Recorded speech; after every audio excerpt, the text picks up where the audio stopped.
দেখো তোমাদের পড়াশোনায় পড়তে বসেছে। এ দেখো পড়ি আজকাল পড়ায় খুব মন দিয়েছে। আর তোমরা বলেছিলে পরীকে পড়াশোনা শুরু করতে, পড়ি তোমাদের দেখেছো দেখো পড়াশোনা শুরু করে দিয়েছে। তোমাদের পরীর যে শরীরটা খুব খারাপ করেছে, ওর কাশি হয়েছে ভীষণ। ওর কাকাকে বলেছে ওষুধ আনতে। হাতের লেখা দেখাবো না? হাতের লেখা দেখো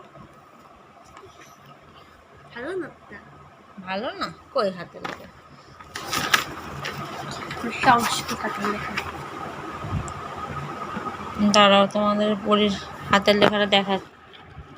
ওই সংস্কৃত হাতের লেখা, এই যে পরীর আবার সংস্কৃত হাতের লেখা।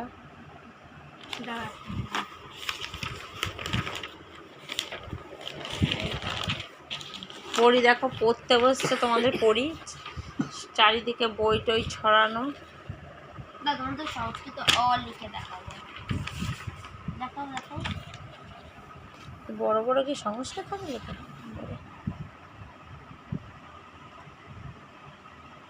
এখন শোনা মাম্মা, তুমি কেমন আছো বাবা? ভালো আছি। কোনো প্রবলেম হচ্ছে নাকি বলো? না। এখন তোমার শরীরে কোনো প্রবলেম হচ্ছে না তো? আর আজ ঠান্ডা লেগেছে নাকি এখন দুদিন? বলে দাও কী হচ্ছে? ঠান্ডা লেগে তোমার কী হচ্ছে বাবা? বুকে কষ্ট হচ্ছে। বুকে কষ্ট হচ্ছে? আর সন্ধ্যাবেলায় পরীর কোনো টিফিন খাওয়া হয়নি আজকে। আর পরীকে তো বাইরের খাবার দেওয়া হয় না, রোজ করে করে খায় পরী। আর তোমাদের পরী কিন্তু বেশিরভাগ টিফিন নিজেই করে খায়, আমাকে একদম করতে দেয় না। আজকে কিছু খায়নি বলে রেগেও আছে একটু হালকা। খেতে পেয়েছে একটু বাবা?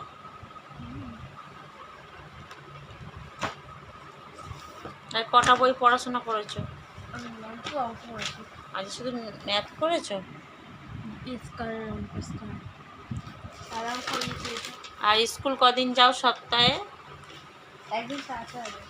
একদিন ছাড়া ছাড়া যাও, বা সপ্তাহে এক দুদিন স্কুল যাচ্ছ। এখনো একটা বছর তোমাকে রোজ স্কুলে পাঠানো হবে না।